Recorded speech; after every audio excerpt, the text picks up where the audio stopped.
तो hello friend, आपका स्वागत है हमारे चैनल ज्ञान का रिचार्ज में। तो मैं इस वीडियो में आपको बताने वाला हूं कि एलपीटी क्या है और इससे रिलेटेड जो भी डाउट है इस वीडियो में आपके क्लियर हो जाएंगे। तो मैं इस वीडियो में आपको पार्ट वाइज बताऊंगा। पहले मैं बताऊंगा एलपीटी क्या होता है, उसके बाद बताऊंगा कि ये कब होगा, और फिर बताऊंगा कि इसका सिलेबस क्या है, और अगर आप कुछ पढ़ना चाहते हो तो आपको क्या पढ़ना होगा। इस लेवल पे ये एग्ज़ाम पूछा जाएगा और आपको कितने मार्क्स लाने हैं। तो चलिए इस वीडियो को हम लोग शुरू करते हैं बिना किसी देरी के। और एक बात ध्यान रहे कि आपको कोई भी पार्ट मिस नहीं करना है। तो गाइस, सबसे पहले जान लेते हैं कि एलपीटी का फुल फॉर्म क्या है। एलपीटी एक लैंग्वेज प्रोफेशनल टेस्ट है जो कि सबके लिए कंपलसरी है। जो भी स्टूडेंट ऑनलाइन एग्जाम में क्वालिफाई करेंगे उसके लिए ये कंपलसरी हो जाएगा। अब बात करते हैं कि एलपीटी होगा कब। तो अभी आपको बस इस बात पे ध्यान नहीं देना कि कब होगा, क्योंकि ये तभी होगा जब आपका रिजल्ट आ जाएगा, और रिजल्ट आने में अभी टाइम है। अप्रैल के लास्ट मंथ में रिजल्ट आएगा और मई के फर्स्ट वीक में, ये दोनों के बीच में ही रिजल्ट आपका आएगा। तो इसके बाद ही एलपीटी का कोई नोटिस आरबीआई रिलीज़ करेगा। तो आप लोगों को एलपीटी के लिए ज़्यादा सोचने का ज़रूरत नहीं है, क्वालिफाइड नेचर का होता है। और जो भी स्टूडेंट जिस स्टेट से है, अगर उस स्टेट का लैंग्वेज उसको पता है तो वे इस एग्ज़ाम को आसानी से पार कर जाएंगे। सपोज़ एग्ज़ाम्पल से लेते हैं कि जैसे कि अहमदाबाद का गुजराती लैंग्वेज है, तो उसको गुजराती लैंग्वेज आना चाहिए जो भी स्टूडेंट अहमदाबाद से अप्लाई किए हैं। और भोपाल में जैसे कि हिंदी दिख रहा है आपको, तो जो भी स्टूडेंट भोपाल से अप्लाई किए उसको हिंदी आना चाहिए। इसी तरह सारे स्टेट का भी सेम रहेगा। तो अब बात कर लेते हैं कि एलपीटी क्यों कराया जा रहा है। तो सिंपल सा फंडा है, एलपीटी इसलिए कराया जा रहा है क्योंकि अगर आप किसी जोन में जा रहे हैं और उस जोन का आपका लोकल लैंग्वेज आना चाहिए, ताकि आप जो भी आप कस्टमर आएंगे या फिर किसी से भी इंटरेक्शन करना होगा तो आप जिस लैंग्वेज का यूज़ करेंगे वो वहाँ का लोकल रहना चाहिए। तो अगर लोकल लैंग्वेज आएगा तभी आप उन लोगों से कम्युनिकेट कर पाएंगे सही से। तो कम्युनिकेट आने के चलते, तो इसीलिए आरबीआई ये टेस्ट कंडक्ट कराता है एलपीटी का। क्या आप उस एरिया का लोकल लैंग्वेज जानते हैं या नहीं जानते हैं। क्योंकि देखा गया कि बहुत सारे स्टूडेंट हैं जो कि वैकेंसी के हिसाब से कहीं भी जोन से भर देते हैं। अगर वो स्टेट से बिलोंग नहीं करते फिर भी वो भर देते हैं। वैकेंसी देखते हैं कि जब बहुत ज़्यादा उस जोन में है तो उसमें अप्लाई कर देते हैं। तो ऐसा करने से नहीं चलेगा। आपको अगर उस एरिया की लोकल लैंग्वेज आती है तभी आप उस एरिया में अप्लाई कर सकते हैं। और भी एक बात देखा गया है कि बहुत सारे ग्रेजुएट जो ग्रेजुएट कंप्लीट कर गए हैं वो भी अप्लाई कर दिए हैं और वो एग्ज़ाम भी दे चुके हैं, जिसके कारण कट ऑफ कुछ हद तक हाई हो जाएगा, जिसके कारण से जो अंडर ग्रेजुएट है उन लोगों को दिक्कत आ सकती है। उन लोगों की सीट वो लोग खा सकते हैं।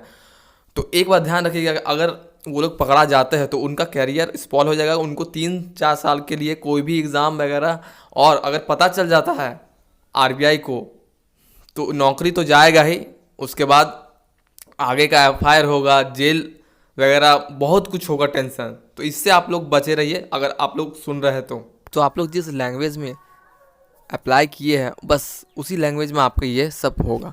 अब और बात आ रही है कि सिलेबस क्या है। तो आप लोग ध्यान से सुनिएगा इस पार्ट को कि सिलेबस इसमें क्या क्या आएगा।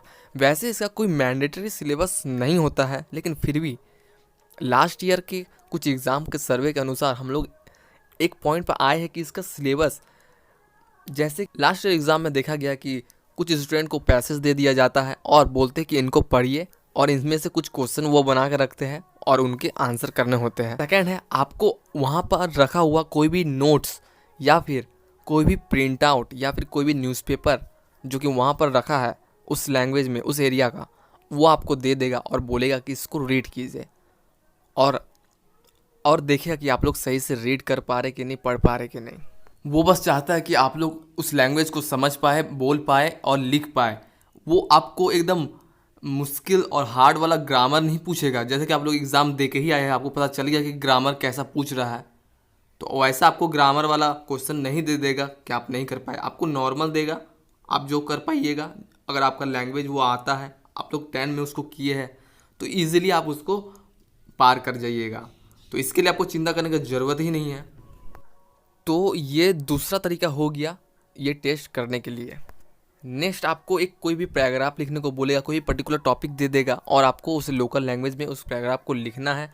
और आपको कुछ क्वेश्चन भी उस पैराग्राफ से पूछे जा सकते हैं। बात करें कि ये कितना डिफ़िकल्ट या कैसा पेपर रहेगा, तो ये डिफ़िकल्टी लेवल कुछ नहीं है इसका, ईज़ी रहेगा। नेक्स्ट हम लोग बात करते हैं कि इसमें हम लोगों को कितने मार्क्स लाने हैं। तो मैं यहाँ पर बता देना चाहता हूँ कि इसमें कोई भी मार्क्स आपको लाने नहीं है, ये बस क्वालिफाइंग नेचर का रहेगा। मिनिमम 30% मार्क्स आप इसमें अटेम्प्ट कीजिएगा तो आप इसमें क्वालिफाई कर जाइएगा। और एक बात ध्यान देना है कि ये ऑफिशियल लैंग्वेज या फिर local language of that state का ही पूछा जाएगा। ये आपको ध्यान रखना कि आपको जो आता है वो नहीं, आप जिस जोन से अप्लाई किए हैं, जिस स्टेट से, उसका लोकल लैंग्वेज आपको, उसका ऑफिशियल लैंग्वेज आपको वहाँ पर पूछा जाएगा। वो बस जानना चाहते हैं कि आपको कम्युनिकेट करना आता है कि नहीं, बोलना आता है कि नहीं, स्पीक करना आता है कि नहीं, लिखना आता है कि नहीं, जो रीजनल लैंग्वेज है, जो लोकल लैंग्वेज है वहाँ का। तो लास्ट में बोलना चाहूँगा कि आप लोग ज़्यादा टेंशन ना लें एलपीटी से रिलेटेड। आप लोग बस अगर कुछ पढ़ना भी चाहते हैं तो हिंदी में, आप लोग अगर लैंग्वेज आपका हिंदी है तो आप लोग इसका विलोम सब, प्राइवेसी सब, ये सब थोड़ा पढ़ के जाइएगा और लेटर ऐसे ये सब थोड़ा सा देख लीजिएगा अगर कुछ पढ़ना चाहते हैं तो, क्योंकि ज़्यादातर बच्चों को ये आता ही है। अगर नहीं आता है तो वो थोड़ा सा इसको देख लीजिएगा। और वैसे में आप लोग अभी क्या करें कि नेक्स्ट एग्ज़ाम आपका जो है, आप लोग अगर जिस भी लेवल से है उस एग्ज़ाम का तैयारी कर रहे हैं उसके ऊपर फोकस कीजिए, ये सब अभी ध्यान मत दीजिए। तो फिर मिलते हैं नेक्स्ट वीडियो में।